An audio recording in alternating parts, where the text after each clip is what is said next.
안녕하세요. 저는 30대 남자로 최근에 엄마와 형을 벌인 일이 있었습니다. 정확히는 친모나 친형이 아닌 제가 중학생 때 아버지와 재혼한 계모와 그 아들인 사람이죠. 동네에 소문날 정도로 효자인 동시에 형을 챙기던 제가 그들을 벌이게 된 충격적인 사연에 대해 얘기를 해볼까 해요. 식당을 운영하시던 아버지는 제가 어릴 적부터 가게를 물려받길 원하셨습니다.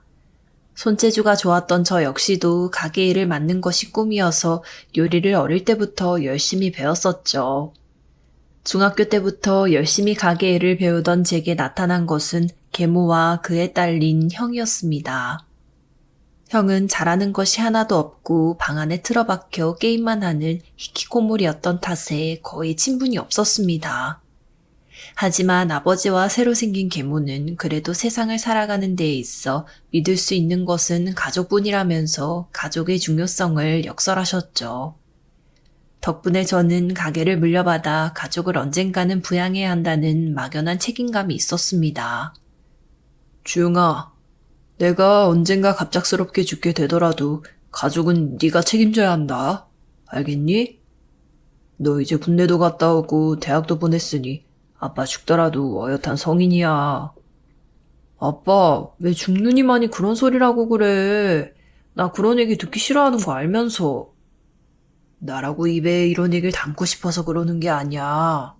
네 엄마만 하더라도 갑자기 그렇게 교통사고 당해서 하늘 날아가게 될 줄 예상이나 했겠냐? 사람이 아무리 대비하고 상황을 파악하려고 해도 알 수 없이 벌어지는 일이라는 게 있는 법이다. 술을 마실 때마다 교통사고로 돌아가신 엄마의 얘기를 꺼내면서 제가 가게를 물려받고 가족을 책임져야 한다는 아버지. 인간은 주위의 도사리는 위험의 실체를 알 수 없다면서 많은 걱정을 하셨던 아버지는 제가 보기에도 심할 정도로 보험을 많이 들어놓으셨어요. 계모와 형도 아버지가 너무 걱정이 많다고 핀잔을 줄 정도였습니다. 하지만 저는 그런 아버지에게 무어라 말할 수 없을 정도로 더 큰 걱정을 가지고 있었죠. 그 걱정이란 다름이 아닌 계모의 차별이었습니다. 계모는 맛있는 요리가 생기면 형을 항상 우선해서 챙겨주고 제게는 피곤하니 알아서 라면이나 끓여 먹으라는 식으로 먹는 것부터 차별했습니다. 제가 중학생이던 당시 계모의 친구가 방문하게 되어 족발을 주문해서 먹은 일이 있었는데 콜라가 집에 없다고 해서 제가 가게에 가서 가져오라는 말을 하더군요. 무더운 날씨에 가기 싫은 마음이었지만 그래도 엄마처럼 말을 잘 따르라는 아버지의 말이 있기도 해서 가게에 가서 콜라를 챙겼습니다. 그런데 집에 오니 친구분과 함께 형, 계모는 족발을 저 없이 다 먹어치우고 퍽퍽한 고기를 두어 점 남겨뒀을 뿐이었죠. 심지어 무더운 날씨에 콜라를 가져왔더니 왜 이렇게 늑장을 부리냐면서 오히려 호통을 치기까지 하는 계모의 모습에 서운하다 못해 정이 떨어질 정도였습니다. 어떡할까 고민하다 아버지에게 이 일을 솔직하게 토로했더니 그래도 히키코모리인 형을 끔찍하게 챙기는 걸 보면 마음이 따뜻한 사람이 아니냐면서 저보고 이해하라 하시더라고요. 그러면서 형이 본인의 친아버지에게 오랫동안 학대를 받아왔던 일을 얘기도 하셨습니다. 계모 또한 폭력적인 전남편에 의해 많이 시달렸다가 아버지를 만나서 이제야 상처가 치유되고 있다고도 하셨고요. 그 말을 들으니 불쌍하지 않은 것은 아니었지만 이런 차별이 언제까지고 지속이 된다면 견딜 수 없을 거라 막연히 짐작하고 있었죠. 슬슬 머리가 굵어지기 시작하던 중학교 때부터 이런 일이 있었으니 계모와의 사이가 극적으로 좋아질 일은 없었습니다. 제가 고등학교, 대학교를 졸업하고 군대에 다녀올 때까지만 하더라도 여전히 계모와의 사이는 좋지 않았죠. 아버지가 가족을 나중에 제가 책임져야 한다고 다짐시킬 때도 마찬가지였습니다. 아버지를 통해 가족이라는 이름으로 묶여있기는 하지만 절대로 친해질 수 없는 사람이 계모라고 생각하고 있었습니다. 하지만 어느 날 갑자기 발생한 지독한 불행으로 인해서 저는 계모가 차별하지 않는 사람이라는 인식을 갖게 되었습니다. 그 불행은 바로 화재로 인한 사고로 누전으로 인해 생긴 불이 가게를 태운 일이었습니다. 저희 가족은 너무 더운 날이면 가게에 빵빵한 에어컨을 틀어놓고 가게에 딸린 집에서 여름을 날 때가 있었습니다. 그런데 누전으로 인해 발생한 화재로 가게는 전소해버리게 되었고 아버지는 사고로 돌아가셨고 계모는 얼굴에 흉한 화상을 입고 말았죠. 저 역시도 가스를 많이 마셔 한동안은 입원할 정도로 난리도 아니었습니다. 회복한 제가 아버지의 장례를 치른 이후 가게를 언젠가는 물려받겠지 마음만 먹고 있었을 뿐인 저는 난데없이 가족을 부양하기 위해서라도 가게를 운영해야 하는 가장이 되었습니다. 정들었던 가게가 죄다 불에 타버렸으니 새로운 터에 가게를 장만하게 되었는데 아버지가 평소에 드러났던 보험금 때문에 어려운 일은 아니었습니다. 계모는 그 돈으로 차라리 저축하거나 좋은 집을 장만하자는 식으로 말했었지만 저는 계모를 간곡하게 설득했습니다. 엄마, 아빠가 한 말이 있으니까 엄마하고 형은 내가 먹여 살릴게. 그러니까 내가 필요하다 할 때마다 가게 일이나 좀 도와주면 될 것 같아. 너 이제 각 군대 갔다 온 젊은 애가 가게를 어떻게 운영하려고? 차라리 네 아빠 돌아가시고 받은 사망보험금에 화재보험금이면 좋은 집도 장만할 수 있지 않겠어? 언젠가 네 형도 그렇고 너도 그렇고 장가도 가야지. 집 사는 것도 좋긴 한데 앞으로 꾸준히 먹고 살 일도 생각해봐야지. 나 대학교도 요리 전공했고 아빠 통해 가게 일 배웠으니까 한번 믿어봐. 엄마랑 형이랑 나까지 입에 풀칠할 정도는 충분히 벌 수 있을 거야. 아빠 통해서 제대로 요리 수업도 다 받아뒀으니까 걱정하지 마시고. 그러고 싶다만 나랑 지훈이가 너무 미안해서 그렇지. 알다시피 네 형 집에만 처박혀서 살만 뒤룩뒤룩 쪄서 과체중으로 군대도 못 가내잖니. 그런 애를 건사하는 게 쉬운 일도 아니고 앞으로 너한테 어떻게 부탁하라고. 솔직히 우리가 가족이라기에는 거리감이 있는 것도 사실이고. 엄마, 사실 엄마가 날 많이 신경 써준 거 알고 있어. 불났을 때 엄마가 나 구하다가 화상 입은 것도 다 알고 있고. 그 얘기를 어디서 들었어? 형이 얘기해줬지. 나 가고 보니까 나 안 보여서 구하러 들어갔다며. 나 업고 나다가 다쳐서 화상 입은 것까지 다 들었어. 그렇다고 너한테 대가를 짊어지라고 한 일은 아니다. 가족이니까 당연히 해야 할 도리 아니겠니? 그러니까 나도 가족으로서 도리를 다하게 해주라. 응? 계모는 얼굴에 생긴 화상이 저를 구하다 생긴 것이라고 인정했고 이 얘기를 형을 통해 들었던 저는 가족이란 이런 것인가 생각할 수밖에 없었습니다. 아버지가 돌아가셨지만 믿고 함께 살아갈 가족이 생겼다고 생각한 저는 그날로부터 정말 죽을 힘을 다해 가게를 일구어 갔습니다. 아빠라는 든든한 기둥이 있을 때 어깨너머로 보던 가게 일과 제가 실제로 가게를 운영해야 하는 입장에서의 가게 일은 너무나도 큰 차이가 있더군요. 내일이라도 때려치워야겠다고 생각한 날이 일주일에 3일 정도이던 것이 한 달에 하루 정도로 줄어들게 되고 그렇게 4년 정도 시간이 흘러 30대에 접어들게 되자 가게 일도 수월해지기 시작했습니다. 인근의 맛집으로 소개가 되고 방송국에서도 찾아올 정도로 가게 일은 잘 풀리고 있었고 저 역시도 우수한 요리사로서 경력을 하루하루 쌓고 있었죠. 하지만 제가 부양하고 있는 계모와 형은 몇 년이 넘도록 저의 도움을 받을 뿐 아무런 일도 하지 않고 발전도 없이 돈을 쓰기만 할 뿐이었습니다. 가게가 번창할수록 형은 비싼 게임기를 사고 비싼 음식을 먹으며 더 써댔고 계모 역시도 비싼 가방이며 옷을 사면서 낭비에 사치를 하고 있었죠. 그런 모습에 실망했던 저는 노력을 해도 아무런 보람이 없다고 솔직히 토로한 적도 있었습니다. 그러자 계모는 자신이 화상을 입으면서까지 저를 구해줬는데 너무한 것 아니냐면서 오히려 저의 양심을 공격했죠.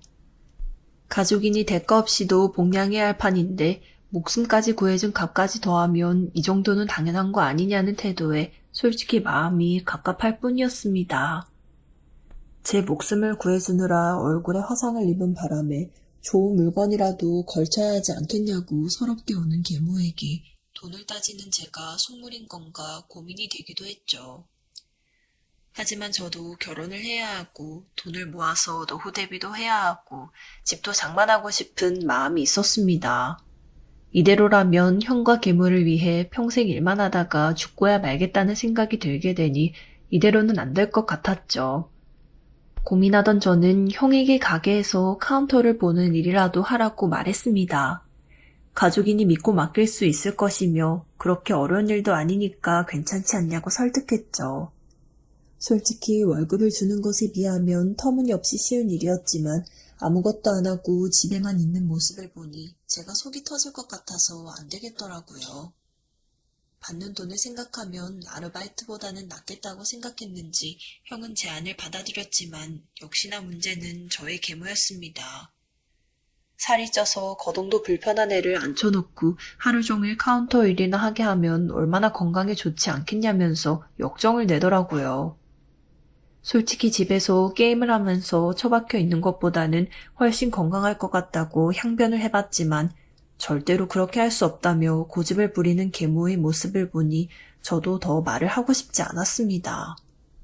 하지만 돈이 뭐라고 이렇게까지 가족을 부려먹으려고 하냐고 소리를 높이는 계모의 말에 분통이 터지더라고요. 엄마, 솔직히 나도 형 어떻게든 부려먹으려고 이러는 거 아니야. 익숙한 내가 그냥 카운터 일도 하고 사람 안 쓰는 게 솔직히 낫지.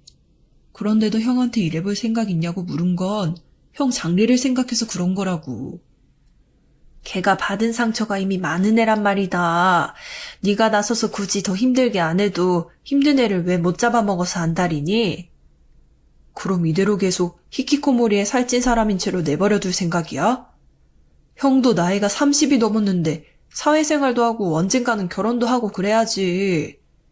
다이어트를 하라고 헬스장을 끊어준데도 안 해. 일을 시켜준데도 안 해. 이런 식으로 엄마가 자꾸 싸고만 돌면 될 일도 안 된다고. 나는 우리 애가 돈 못 벌어도 상관없다. 사람이 마음이 착해야지. 돈 벌고 못 벌고가 무슨 소용이 있니? 엄마는 늘 이런 식으로 형만 싸고 돌더라. 그럼 나만 이 집에서 평생 혼자 일을 하라는 얘기야? 솔직히 이건 해도 너무한 거 아니야? 엄마도 다 생각하고 있는 게 있으니까 조금만 기다려 보렴. 무슨 애가 이렇게 정이 없이 늘 돈 얘기니? 아주 지긋지긋하다 얘. 이런 식으로 기다리라는 말만 벌써 몇 년째야. 언제까지 이럴 건데 대체? 글쎄 좀 기다려 보라니까. 기다려달라는 엄마의 말을 도저히 믿을 수 없었던 저는 형을 꾸준히 설득했지만 소용이 없었습니다. 엄마가 시키는 대로 할 뿐이라며 의지박약인 모습만 보여주는 형이었기에 저는 포기할 수밖에 없었죠. 일단 일을 하면서 히키코모리인 형을 정상화할 수 있을 정신과 전문이라도 알아봐야겠다고 생각하며 제 나름의 스트레스 해소를 위해 취미삼아 요리 실력을 이용해 무료 급식소에서 봉사활동을 시작했습니다. 솔직히 가게 일을 열심히 하면 더 많은 돈을 벌 수 있었지만 돈을 더 벌어봤자 형과 계모가 고맙다는 말도 없이 다 탕진을 해버리는 매일이었거든요. 뭔가 제가 하는 행동이 사람들에게 고맙다는 말을 듣고 싶다는 생각에 시작한 봉사활동은 처음에는 정말 힘이 들고 괴롭기만 한 마음이었습니다. 가게 일도 힘든데 왜 이런 고생을 사서 하나 생각이 들었지만 사람들이 저의 요리를 맛있게 먹어주고 노동에 대해 고맙다고 말해주니 기분이 좋더라고요. 너무 피곤했던 날에도 마음만은 즐거워 무리하다 보니 봉사활동 중에 코피가 흐르는 일이 있을 정도였습니다. 이러한 노력이 인정받은 덕분일까요? 어느 한 큰 잡지사에서 취재하겠다기에 응하게 되었고 여느 방송사에서 방문했을 때와 달리 과거사 역시도 말을 많이 하게 되었습니다. 그 과정에서 불이 났던 날 목숨을 간신히 건지게 되었고 거저 얻은 목숨이니 감사하게 하루하루 살면서 봉사활동을 열심히 하려고 한다 정도로 인터뷰가 끝났죠. 그런데 인터뷰가 끝나고 잡지에 제 얘기가 실린 뒤 얼마 지나지 않아 누군가가 가게를 찾아왔습니다. 일면식도 없는 사람이 제게 대뜸 건강하게 잘 자라주어 고맙다고 말하더군요. 나이는 많았지만 체격이 건장한 남자였는데 누구시냐 물어봤더니 자신의 직업이 소방관이라고 밝혔습니다. 처음에는 나도 누군지 몰라 긴가민가 했는데 우연히 인터뷰 보고 알게 되었습니다. 가게에 사고 났던 날 제가 구해줘 놓고 일이 바빠서 한 번도 방문을 못했네요. 아버님을 못 구했던 것도 죄송스럽기도 했고요. 놀랍게도 제가 했던 인터뷰를 통해 가게를 찾아왔던 남자는 아버지가 죽던 날 화재 사고를 담당했었던 소방관이었습니다. 더욱 충격적인 것은 당시의 화재 사고에 대한 전말이었죠. 형과 엄마를 통해서만 화재에 대해서 들어서 알고 있었던 저는 제가 알고 있던 것이 진실과는 아득히 동떨어져 있다는 것을 알게 되었습니다. 소방관분의 말에 따르면 누전으로 인해 사고가 발생한 것은 맞지만 계모의 화상 흉터는 뚱뚱하던 자기 아들, 그러니까 저의 형을 구하려다가 생긴 것이라고 하더군요. 갓세 정신을 잃고 방치되어 있던 저는 꼼짝없이 죽을 뻔한 운명이었는데 소방관분이 위험을 무릅쓰고 도와주신 덕분에 목숨을 건진 것이었습니다. 얘기를 들은 저는 사건의 전말에 기가 막히면서도 그제야 모든 수수께끼가 풀리는 기분이 들더군요. 형과 계모는 가족이라는 이름으로 제게 빌부터 지내며 고마할 줄도 모르고 늘 받기만 하는 사람들이었습니다. 그런 사람들이라도 가족이라고 절 인정해주고 목숨을 구해줬다고 생각했었지만 진실은 본인들을 챙기기에만 바빴을 뿐이고 절 내버려뒀다는 사실이었죠. 심지어 소방관분이 구해준 제 목숨을 계모가 한 것처럼 꾸며서 제게 가짜로 은혜를 입히고 저를 이용해왔다는 걸 알게 되니 속이 부글부글 끓었습니다. 제 목숨을 구해준 소방관분은 도리어 아버지를 구하지 못해 미안했다고 말을 하고 있는데 제 목숨을 구하지 않은 인간 말종들은 거짓말을 하고 저를 이용해 오기만 했을 뿐이었죠. 돌이켜보면 사고로 인해 생긴 돈으로 가게를 차리겠다고 할 때 망설였던 것도 저를 믿지 않고 당장 그 돈을 챙기고 싶어서였던 게 틀림없다 싶었습니다.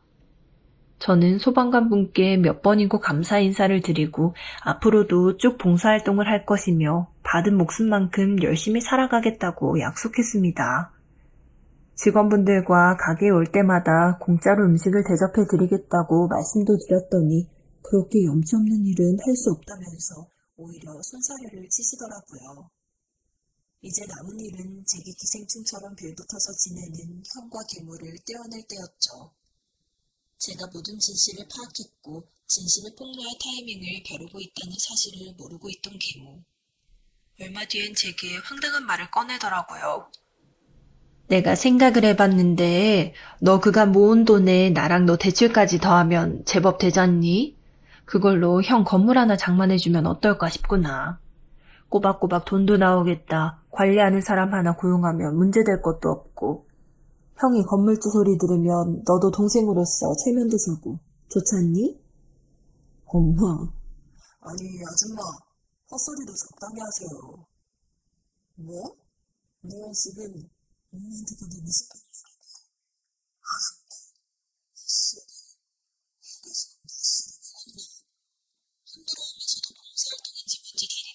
정신이 오래그랬다니? 제 정신이 이제야 멀쩡하고 대기 내 목숨 구해주느라 얼굴에 화상 입은 거 아니라는 것도 이미 다 알고 있다고요. 형 업고 나오다가 다친 걸 나로 바꿔서 사기를 쳐? 너 그거 누구한테 들었어? 그동안 나 양심 공격하면서 등쳐먹었던 돈 이제 다 토해낼 준비나 해. 아니 난 네 형 구하고 바로 너 구하러 들어가려고 했었다. 그런데 불길이 워낙 세고 소방관들이 말리는데 어떡하겠니? 그래도 아들 구한 거는 맞으니까 완전히 거짓말은 아니잖아. 응? 이 지경이 돼서도 당신은 뻔뻔하네. 당신이랑 더 할 얘기 없으니까 내 집에서 나가고 나중에 소송하면 돈이나 내놔. 네 형 백수 신세에다 하루 식비만 10만 원이 넘는다. 엄마 지금 나이가 들어서 허리도 안 좋아지고 보다시피 일을 구하려고 해도 얼굴이 흉해서 그것도 안 돼. 내가 더 많이 요구하지 않을 테니 네 식당에서라도 일하게 해다오. 응? 아니면 재산 딱 반만 떼어주면 더 요구하지도 않으마. 제발 주용아. 가라고 아줌마. 경찰에 신고하기 전에. 난 네 엄마라고. 엄마. 제발 용서해 주렴. 저는 그렇게 뻔뻔하기 짝이 없는 모자와 인연을 완전히 끊게 되었습니다. 가족이라는 이름과 거짓말로 저를 올가매었던 시절을 떠올리면 아주 괴롭기는 하지만 현재 진행되는 소송을 통해 그 대가를 치르게 해줄 생각이니 속이 더없이 후련하네요. 변호사를 통해 듣자니 그들에게 줬던 대부분을 받아낼 수 있다고 얘기를 하더군요. 제가 그간 고생했던 세월이 길지만 가진 게 없는 그들이니 저지른 죄에 합당한 대가는 충분히 앞으로 치르게 될 것 같아요. 업보라는 게 정말 존재하는지는 모르겠지만 지금처럼 성실하게 주변을 도우며 덕을 쌓다 보면 잘 풀리는 일이 많지 않을까 싶네요. 사연 끝까지 들어주셔서 감사합니다.